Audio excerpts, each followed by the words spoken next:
Again by Celtic Magician, a creepypasta story.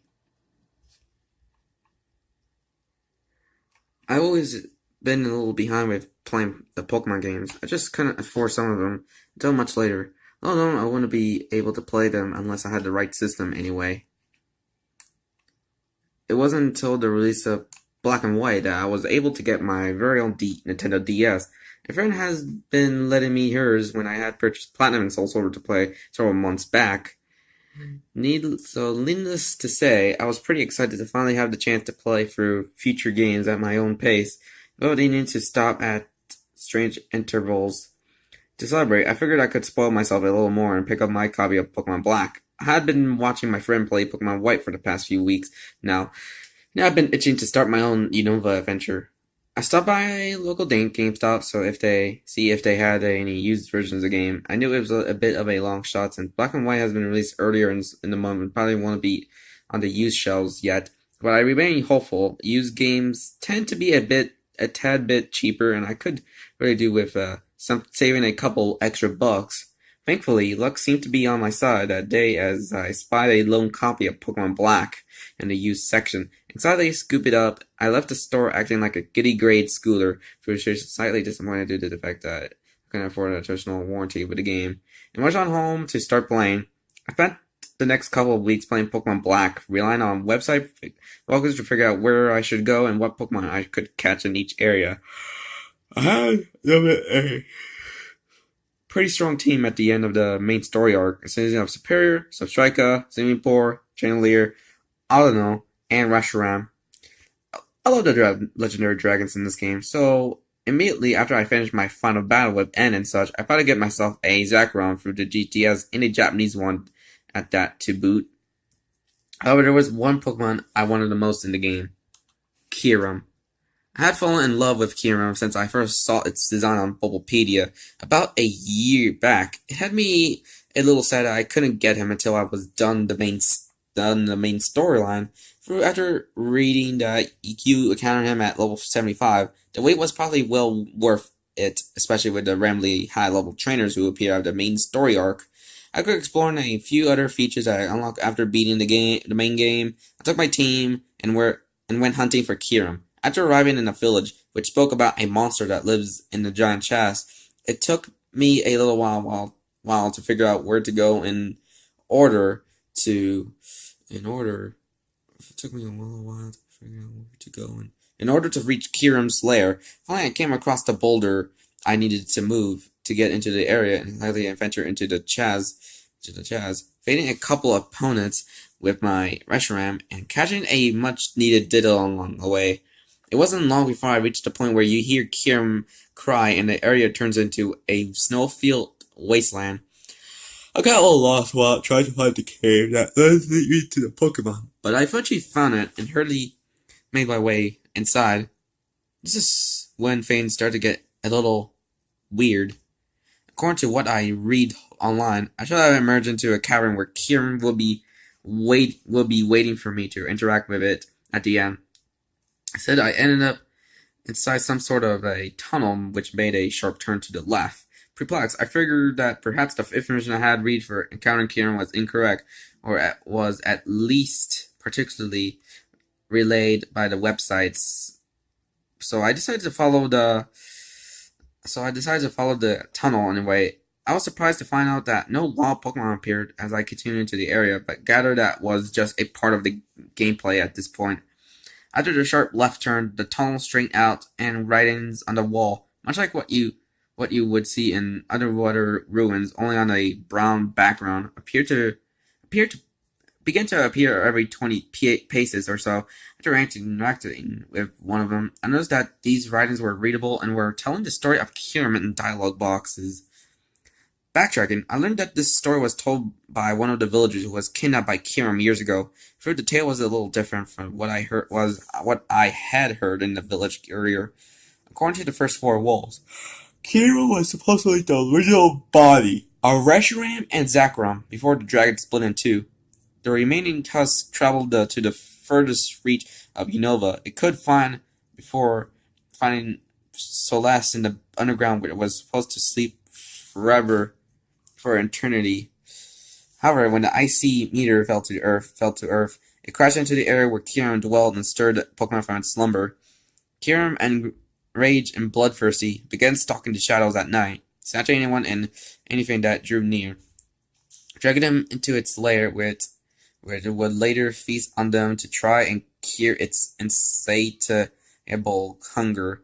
Further, Kyurem was trying to make itself whole again and needed the flesh of the living in order to do so.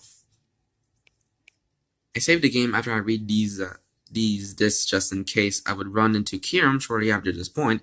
The story had chilled me through, and I wondered why something so morbid was in a Pokemon game in the first place. Then again, I knew that the Legends of Sinnoh and Platinum were pretty freaky, and the fact that Black and White was also geared towards older audiences anyway. So I thought nothing more of Kyurem's story. I did notice that there were 3 more walls were right as I could do it. But upon reading those, a different message came to light. In order, the 3 walls said, "Get out, don't venture further. Death awaits those who refuse to turn back now." Again, I saved the game after each of these walls, but both nervous and excited because I knew I was getting that much closer to finding Kyurem. However, about 20 paces after the final wall, the screen went black and the sound of a distant staircase like the one you would hear in the older Pokemon games that was heard. Then a dialogue box appeared. "The dead never sleep. Kyurem wants to be whole again." The battle music then started up and Kyurem appeared, which is odd because 1, you're not supposed to encounter Kyurem in this fashion, and 2, the screen didn't even flash after the battle music started. I watched the animations as my character sent out Reshiram, who was first Pokemon in my party. By this point, I suspected that the used game that I had brought was hacked, much like the ones I had read about on the internet for years. I always thought this way that I had original copy of the game, but I proceeded into the battle with Kyurem anyway, seeing as I had wanted the Pokemon that in that only this section of the game appeared to be hacked. Now I wanted to use my Pokeball unless it was a last resort. I went into my Reshiram's text and selected Fusion Flare to do some much needed damage to the high level opponent. Kyurem's speed must have been higher than my own, however, seeing as it moved first with sheer cold and, unfortunately, hit me with the attack, causing Reshiram to faint in 1 turn. No matter, I figured I had 5 other Pokemon who could weaken Kyurem as well. But when the bottom screen changed for me to call out my next Pokemon, I couldn't help but gape in disbelief. The other 5 Pokemon I had with initially had vanished. There was only one other Pokemon in my party that I could use, and that was the Japanese Zekrom I had gotten from the GTS earlier. Confused and a little peeved, after it dawned on me that this might have been part of the hack, I sent out Zekrom and selected the move Dragon Claw from its set. Just like before, Kyurem moved first and used Sheer Cold, which inconceivably hit my Pokemon once more. After Zekrom faded, I placed my finger on the power button ready to turn off the screen off. I was furious. I assumed that the hack was designed to make Kyurem uncatchable. That I was the one unlucky person who had fallen for its devious trick. My plan from here was to reset the game, backtrack to the main entrance, and fly to a nearby town, so I could later trade a Kyurem from my friend and get it for the GTS instead. However, just before I was about to flip the power switch on my DS, the 2 screens faded to black, and the option for choosing the Pokemon substitution appeared again on the bottom screen. Much to my surprise, the Pokemon I wanted to substitute were my already fainted Reshiram and Zekrom. Their health bars were completely full again. But instead of the normal green coloration, which would indicate high health, it was red. Baffled, curiosity got the better of me, and I selected Reshiram to send out to see what would happen. I really wish I had just shut off the game when I had a chance. The top screen faded back into the battle as Reshiram was sent out once again. But something was wrong. Reshiram looked different. Its sprite looked all mangled and bloodied. The closest part of Reshiram's face toward the screen looked as though it was peeled away, exposing the skull underneath. Its eyes were a deathly red instead of its normal blue, which was incented by the sinking black sockets around them, and his ribcage seemed to be showing. Additionally, Reshiram's wing on the further side of the screen seemed to be broken and shredded, making the Pokemon look freakishly unbalanced as it moved in its slowest animation and through its health was at a critical level, along with the alarming beeping sound that accompanied it. What really set me off was the sound of its cry. It was long, distorted, and droning, and cracked a little midway through. I felt sick. The current state of my Reshiram made it unremarkably different for me to look at it further. To look at me further. To look at me. For me to look at it further. So I turned my attention to Kieran and said it so that I wouldn't double over an illness. But as I look at Kieran, I noticed it had changed too. Unlike my Reshiram, however, Kieran didn't look disfigured, but healthier rather. For a lack of a better way to describe it, its wrinkled skin appeared to be a lot smoother, and its status was more upright than it was supposed to be normally. Studying its form further, I then noticed something that sent chills through my body. For the coloration of Kieran appeared to be normal, its hind, feet, and tail had changed in appearance and looked remarkably similar to those in Reshiram's design. Fear gripped me. It was almost as if Kieran had absorbed parts of Reshiram into itself in an attempt to be whole again, much like what the story was from the walls was saying. I shook my head, feeling stupid for even humoring the notion. There was just some sort of sick hack, right? Before I could do anything else, a dollar box suddenly appeared. Kieran wants to be whole again. The animation for Reshiram hurting itself played, and its health dropped significantly until it only had one remaining hit point. Another dialogue box. Reshiram hurt itself. Then the long, distorted cry of Reshiram sounded again as its last remaining bit of health vanished while the fading animation played. Again, the two screens faded to black, and the Pokemon subdivision permit came up on the bottom screen. I noticed that Reshiram had completely disappeared now, and that Zekrom was the only Pokemon left in my party. Its health bar was still full and red. I was terrified. What kind of hack was this? I sat there, staring at the prompt screen, struggling between my own preserved curiosity to continue and desire to just shut off the DS after about 5 minutes. I selected Zekrom to send out. Just like before, the top screen slowly faded back into the battle as Zekrom made its appearance. Like Reshiram beforehand, it too looked bloodied and mangled, but on the opposite side, the only difference, however, was that Zekrom's closest arm to the screen appeared to have been stripped down to the bone, and sunken eyes were a sickly yellow rather than red. It had the same slow looping animation, accompanied by the beeping critical health sound. Its cry also mimicked the likes of Reshiram's before long, droning and crackling.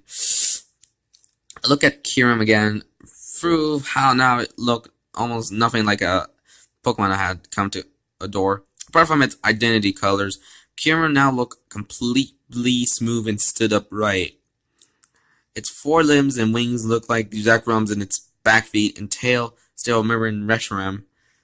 Its face looked like a strange combination of both Pokemon. Through it still had Kieran's characteristic crown. I braced myself for whatever was going to happen next. Sure enough, the same dialogue box as it did before. Kieran wants to be whole again. Like Reshiram before it, Zekrom damaged itself to its last remaining bit of health, released its distorted cry, and faded. Zekrom hurt itself. Zekrom died. Tears were streaming down my face at this point out of sheer terror, as much as I wanted to. I couldn't pull my eyes away from the screen. I couldn't believe what I was seeing. It just didn't seem real. I had to keep telling myself this is a sick joke in order to keep my insanity. So I wanted to see if there was more. The bottom screen faded away, and now it was just me and Kira. No Pokemon, no nothing. I couldn't even access my bag to use my Pokeball, Master Ball, and catch the creature to see if it would end this terror. Then a new dialogue box popped up. Kieran is whole again. Do you want to add this Pokemon to your party? The options for yes and no appeared. I was trembling. I didn't want this fiend in my party. This fiend wasn't even Kieran. This was some sort of monster who dared my Pokemon to take on their appearance for itself. I closed my eyes shut for a second as I selected the option of no. Everything stopped. A strange image of Kieran stopped looping its animation, and the music went silent. I couldn't even pop it anything by pressing the buttons. I would have cursed the game frozen if it wasn't for the dialogue buzz, which appeared a few seconds later.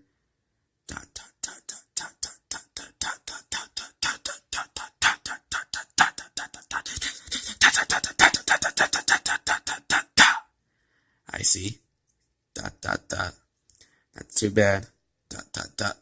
Suddenly, Kieran's figure distorted and turned itself to face the screen. Its mouth opened in a gaping roar, which sounded like Kieran, Reshiram, and Zachron combined as it lunged toward me, much like Giratina does when it first shows up in Platinum.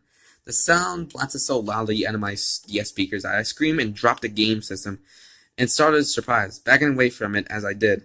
I sat humbled on the couch, staring at the game console as through it was possessed. Then I noticed the familiar sound of the startup screen as it began to play through. Hesitantly, I reached for my game and pressed start, bringing myself the opening menu. My game had been erased. The option of a new game appeared where my file was supposed to be. Not wanting to deal with my hack black version anymore, I shut my DS off and tossed it to the side where I left it alone for the rest of the day. I haven't touched my Pokemon Black since that day. My friend had tried to coax me into playing it again, but I can't bring myself to place a card in my DS. I actually avoid watching or battling players if they have Reshiram, Zachron, or Kieran on their team. The images of those Pokemon reminded me too much of what I saw. Those who have listened to my story has asked if they could take the game off of my hands so they can see what had happened for themselves. I refuse to let them. This hack game will be my curse to bear alone for all time. The images are just too horrible to share. Needless to say, I never bought a used game ever again. So that was Hull again. My final thoughts? That was a pretty good creepypasta for, probably the most dangerous out of the yin and yang trio or something.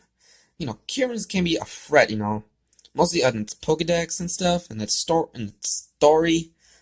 Wow, I felt like I have give credit on the writer who just actually make Kieran felt like a threat, for the story, and also the whole wants to be whole again. I think that's kind of foreshadowing on the DNA splicer in Black 2 and White 2, the whole when it's if you fuse Kieran with Reshiram or Reshiram. I'm thinking Black Kieran or White Kieran. Seriously, I feel like it's a pretty good story, but I think we're gonna get other good stories because on the next one, it's gonna be the most devilish feint alive that can be fast. Either run as fast from it, or you'll get mauled by it. So yeah, hope you enjoyed this video. So bye.